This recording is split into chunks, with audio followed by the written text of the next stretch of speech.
प्राचीन समय में हमारे ऋषि मुनियों ने कुछ ऐसे तरीके खोज रखे थे जिनसे वो लंबी आयु तक बीमारियों से मुक्त होकर अपना जीवन जी सकते थे। आज की इस वीडियो में हम उन नियमों में से सबसे प्रमुख नियम का उल्लेख करेंगे जो बेहद ही आसान है और जिसे अपनाकर कोई भी व्यक्ति, आदमी या औरत, बूढ़ा या बच्चा, कोई भी इसे अपनाकर एक बीमारियों से मुक्त स्वस्थ जीवन जी सकता है। इस नियम को समझने के लिए सबसे पहले ये समझिए कि पुराने समय में हमारे ऋषि मुनि सूर्यास्त के बाद कभी भी भोजन नहीं करते थे। चरक संहिता में इसके कारण का उल्लेख करते हुए बताया गया है कि मनुष्य के शरीर में पाचन क्रिया को संचालित करने वाली जठर अग्नि होती है, जिसे कुछ लोग पाचन अग्नि के नाम से भी जानते हैं। और ये जठर अग्नि यानी कि पाचन अग्नि सूर्य के संपर्क के साथ ही अच्छे तरीके से काम कर पाती है।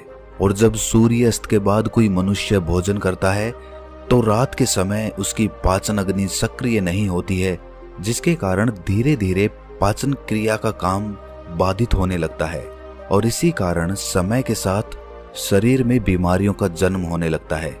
यहीं से ही सभी बीमारियों का मूल पैदा होता है। अगर इस मूल को यहीं पर खत्म कर दिया जाए, मिटा दिया जाए, तो एक शरीर जीवन भर बीमारियों से मुक्त रह सकता है। अब समझने की बात यह होती है कि जब हमारी जठर अग्नि यानी कि पाचन अग्नि अच्छे तरीके से काम नहीं करती है तो हमारी प्राण शक्ति को काम करना पड़ता है और हमारी प्राण शक्ति एक बार में एक ही कार्य अच्छे तरीके से कर सकती है। जब हमारी प्राण शक्ति पाचन क्रिया में लग जाती है तो हम गहरी नींद नहीं ले पाते हैं और इसी वजह से 8-8, 10-10 घंटों की नींद लेने के बाद भी कुछ लोग सुबह उठते हैं तो थका थका महसूस करते हैं। इसका कारण यही होता है। प्राण शक्ति की जो ऊर्जा रात के समय हमारे शरीर को अंदर से ठीक करती है, उसे रिपेयर करती है, तो यही ऊर्जा रात के समय जब मनुष्य सोता है उस समय ये उसके शरीर की बीमारियों को ठीक करने में अपना समय लगाएगी और धीरे धीरे समय के साथ आपका शरीर अपने आप अपनी बीमारी ठीक कर लेगा। लेकिन इसके लिए आपको अपनी रात्रि का भोजन सूर्यास्त होने से पहले करना है ताकि आपकी जठर अग्नि, जो कि सूर्य के संपर्क में ज्यादा अच्छे से कार्य करती है, वो आपके भोजन को जल्दी पचाने में आपकी मदद करेगी और जिसकी वजह से आपकी प्राण शक्ति दूसरा कार्य कर सकती है।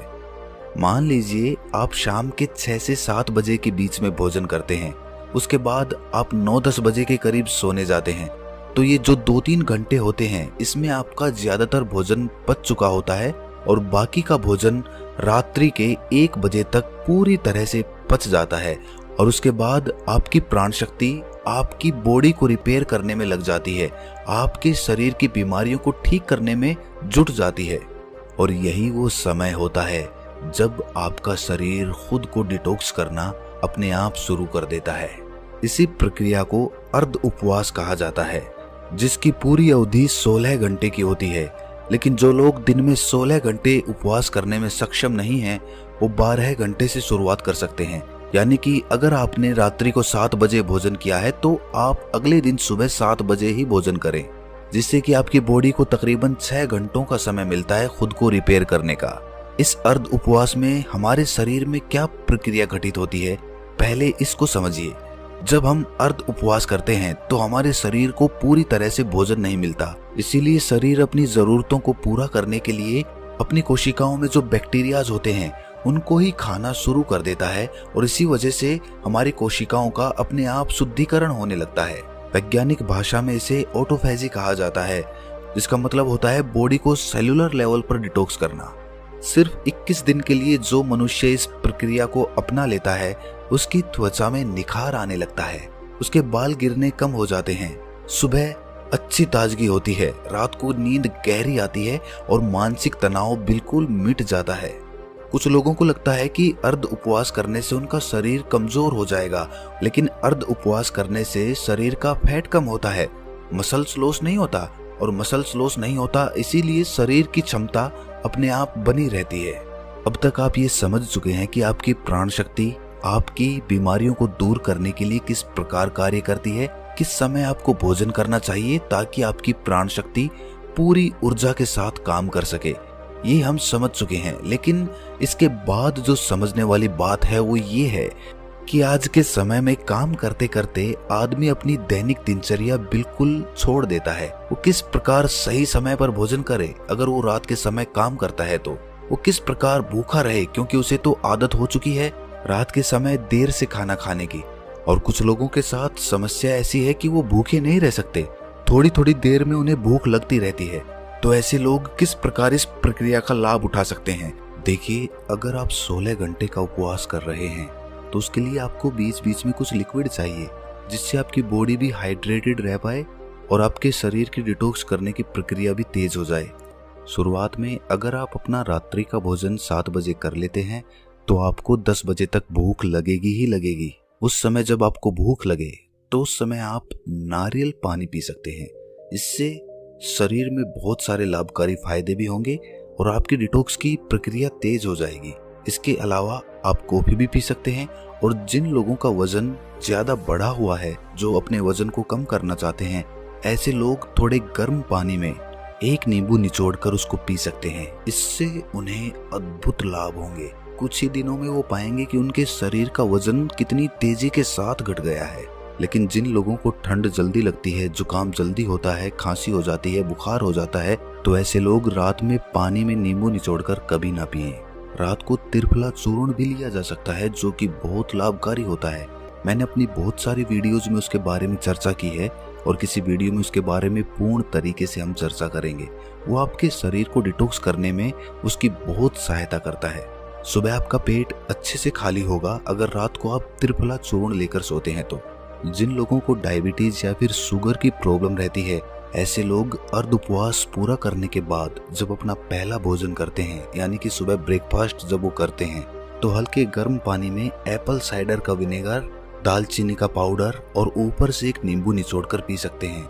इससे उन्हें डायबिटीज में बहुत राहत मिलेगी और कुछ ही समय में उनके रिजल्ट्स बिल्कुल चेंज हो जाएंगे। उनका शुगर लेवल, डायबिटीज बिल्कुल मेंटेन होने लगेगा। जिन लोगों को हार्ट की प्रॉब्लम ज्यादा रहती है, ऐसे लोग सुबह ब्रेकफास्ट में घिया या फिर कद्दू का जूस ले सकते हैं। ये उनकी त्वचा के लिए, उनकी बॉडी को डिटॉक्स करने के लिए और हार्ट के लिए सबसे ज्यादा बेनिफिशियल होता है। जिन लोगों का डाइजेशन ठीक नहीं होता, ऐसे लोग पानी में अजवाइन और जीरा गर्म करके उस पानी को ठंडा करके पी सकते हैं। इससे उनकी पाचन क्रिया बहुत सुलभ हो जाएगी।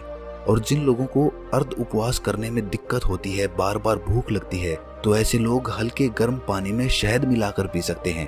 ये उनकी भूख को मिटा देगा और उनके शरीर को डिटॉक्स करने में बहुत मददगारी साबित होगा।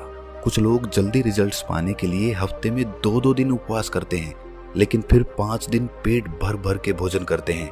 इससे उनको जल्दी रिजल्ट्स तो मिल जाते हैं, लेकिन ज्यादा समय तक ऐसे रिजल्ट्स टिकाऊ नहीं होते। अर्ध उपवास यानी कि इंटरमिटेंट फास्टिंग धीरे धीरे रिजल्ट दिखाती है, लेकिन इसके जो रिजल्ट होते हैं वो परमानेंट होते हैं। इसमें ऐसा नहीं होता है कि जैसे ही आपने फास्टिंग करनी छोड़ी वैसे ही आपका फिर से वही हाल हो गया। इसमें एक बार आपके शरीर को जो फायदे हो गए वो बहुत समय तक मिटते नहीं हैं। देखिए, हर कोई इंटरमिटेंट फास्टिंग यानी कि अर्ध उपवास कर भी नहीं सकता है, क्योंकि जो स्पोर्ट्समैन होता है, जो खेल कूद में होते हैं, उनके शरीर को रेगुलर डाइट चाहिए होती है, क्योंकि उनके लिए हेल्थ से ज्यादा परफॉर्मेंस जरूरी होती है। इसी तरह बच्चों को भी अर्ध उपवास नहीं करना चाहिए। और जो लोग डायबिटीज के पेशेंट हैं, जिनका शुगर लेवल गड़बड़ रहता है, ऐसे लोगों को अगर अर्ध उपवास करना है तो समय समय पर अपना sugar level, blood sugar level check करवाते रहिए। जो लोग अर्ध उपवास का सही तरीके से पालन करते हैं, उनके शरीर की 80% बीमारियां खुद ही ठीक हो जाती हैं। और जिन लोगों को कोई बीमारियां नहीं होती, ऐसे लोग अर्ध उपवास करके अपनी बॉडी को डिटॉक्स कर सकते हैं, जिससे कि भविष्य में उनको कोई बीमारियां नहीं होंगी। यही हमारे ऋषि मुनियों का जीवन भर स्वस्थ रहने के लिए अचूक मंत्र था, जिसका आयुर्वेद चरक संहिता हर जगह उल्लेख मिलता है। चरक संहिता में अर्ध उपवास के साथ एक और नियम जोड़ा गया था, लेकिन वो आज के समय में संभव नहीं है। लेकिन फिर भी मैं आप लोगों के सामने उसका उल्लेख करना चाहता हूँ, शायद कुछ लोग उसका पालन कर पाएं। और अगर आप पालन कर पाते हैं या नहीं भी कर पाते हैं तो कमेंट सेक्शन में जरूर बताना। देखिए, पुराने समय में जो खाना पकता था वो मिट्टी के बर्तनों में पकता था, और ये बहुत जरूरी होता था कि उस खाने को पकाने के लिए उसमें वायु का स्पर्श हो उसमें प्रकाश का भी स्पर्श हो, उसमें अग्नि का स्पर्श हो और उसमें मिट्टी का भी स्पर्श हो। अब उस समय मिट्टी का तो बर्तन ही होता था, अग्नि का स्पर्श खाने को पकाने के लिए दिया जाता था। अब सूर्यास्त से अगर पहले खाना पकेगा तो उसमें प्रकाश का भी स्पर्श आ जाएगा और वायु का भी स्पर्श आ जाएगा, क्योंकि खाना प्रेशर कुकर में नहीं पकता था, खुले बर्तन में पकता था, जिससे वायु उसको स्पर्श कर सके। लेकिन आजकल की जीवन शैली में ये संभव नहीं है, इसीलिए कम से कम हम अर्ध उपवास करना तो सीखें। चाहे हम उस तरह का भोजन तैयार नहीं कर पा रहे, लेकिन अर्ध उपवास करके अपने शरीर को फायदा तो पहुंचा सकते हैं। दोस्तों, हमारा उद्देश्य आपको हर तरह के डॉक्टरों से दूर रखना है। हम चाहते हैं कि आप अपने शरीर का विज्ञान खुद सीखें, खुद उसके चिकित्सक बने, क्योंकि हर इंसान का शरीर अलग होता है और हर इंसान जितना अपने शरीर को खुद पहचानता है, दूसरा कोई नहीं पहचान सकता। इसीलिए खुद पर विश्वास करिए और जो भी नियम मैं आपको बता रहा हूँ, बस कुछ दिनों तक उसका पालन करके देखिए।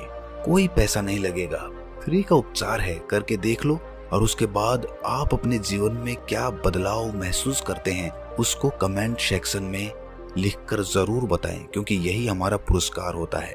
तो दोस्तों, कैसी लगी ये वीडियो आपको कमेंट सेक्शन में जरूर बताना, और अच्छी लगी हो तो इस चैनल को सब्सक्राइब करके नोटिफिकेशन बेल को जरूर प्रेस कर देना।